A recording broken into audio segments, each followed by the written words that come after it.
Bonjour et bienvenue à cette deuxième vidéo de la série de 12 consacrée aux 12 guérisseurs du Dr Bach. Aujourd'hui, je souhaite vous parler de la deuxième fleur découverte par le Dr Bach. Alors, on n'est pas tout à fait certain qu'elle soit la deuxième ou la troisième. J'ai choisi de vous la présenter en deuxième parce qu'elle est complètement à l'antithèse de la première découverte qui, je vous le rappelle, est impatience. La fleur dont je souhaite vous parler aujourd'hui est Clématis. La voici. En quoi est-elle l'antithèse d'impatience?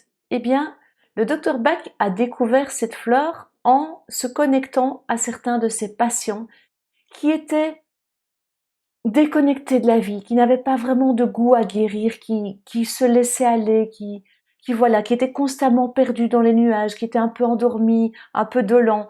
Et donc, c'est en pensant à eux qu'il est entré en résonance avec cette fleur, que cette fleur est entrée en relation avec lui.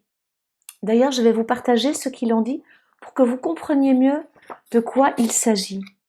Clématis, voici pour les rêveurs, les endormis, pour ceux qui ne sont jamais complètement éveillés, sans grand intérêt dans la vie. Des gens tranquilles, qui ne sont pas vraiment heureux dans leur situation actuelle et vivent plutôt dans le futur que dans le présent. Ils vivent dans l'espoir de temps plus heureux où leur idéal pourra se réaliser. Quand ils sont malades, ils font peu d'efforts ou même parfois n'en font pas du tout pour se rétablir. Donc voilà, c'est vraiment ce que je vous dis, des personnalités déconnectées. Peut dire ça comme ça. Alors je vous ai parlé des faces ombre et lumière des fleurs, et bien dans le cas de Clématis, on parle d'indifférence versus douceur. Donc cette indifférence à ce qui se passe, cette déconnexion de la vie versus la douceur, parce qu'une fois qu'on revient dans la vie, dans la présence, on peut se rendre compte que la vie, en fait, elle est très douce et elle vaut la peine d'être vécue. Voilà, je vous ai partagé ce que le docteur Bach dit de Clématis. Je souhaite maintenant vous partager un peu comment moi je l'utilise, comment j'en parle, ce qu'elle m'a permis de découvrir à propos des personnes à qui je l'ai conseillé. Je l'ai conseillé notamment à un ami qui était très branché là-haut, vraiment très branché là-haut, et pas vraiment dans ses chaussures, si je puis dire. Et donc, je lui ai simplement un jour envoyé une petite méditation avec la photo de Clématis en disant, écoute, je pense que ça peut t'aider. Et il m'a dit, écoute, ça m'a fait un effet dingue, ça m'a tiré dans le sol.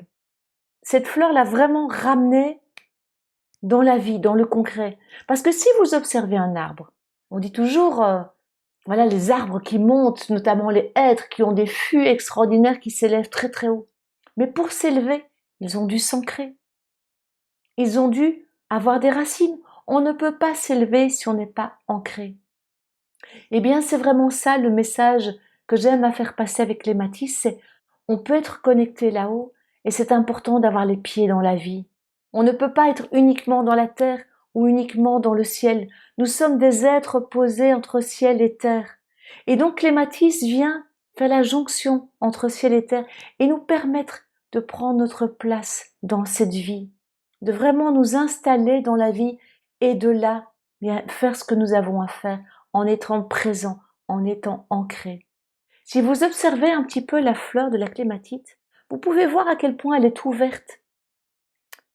Et puis en fait, ce qu'il faut savoir, c'est qu'elle a des racines très profondes. Si vous avez une clématite dans votre jardin, je vous mets au défi de la déraciner et de la remettre ailleurs. Ça va être compliqué parce que justement, elle a des racines très profondes. Donc ce remède vient vraiment enraciner les personnes qui ont tendance à être rêveuses, dans les nuages, un peu perchées. Les enfants dont on dit à l'école, ce sont des distraits, des rêveurs, toujours la tête dans les nuages. Ça les ramène dans l'instant, ça les ramène dans la vie. Vraiment, c'est ça le message de Clématis, c'est de nous ramener dans la vie, dans l'ici et maintenant. De redonner vraiment cet élan, ce goût aux personnes qui ne sont pas totalement incarnées. J'ai connu une personne qui était complètement désincarnée physiquement, qui était maigre. Et vraiment, elle a beaucoup pris Clématis. On a beaucoup œuvré ensemble avec Clématis et ça lui a permis d'accepter son incarnation, de se dire, ok, si je suis là, si je suis vivant, si je suis incarné, c'est que, il y a une raison derrière. Et c'est donc d'accepter l'incarnation. Ça, c'est un autre exemple de moments dans lesquels j'ai utilisé Clématis. Voilà, c'est ce que j'ai envie de vous partager à propos de cette belle fleur. Si vous aimez ma manière de parler des fleurs, si vous aimeriez aller plus loin avec elles, œuvrer avec moi, cheminer avec les fleurs, je me ferai un plaisir de vous accompagner. Contactez-moi via le lien qui s'affiche et je serai avec plaisir que je vous répondrai. À très bientôt, le mois prochain, pour la 3e fleur découverte par le Dr Bach. Prenez soin de vous. Belle journée. Au revoir.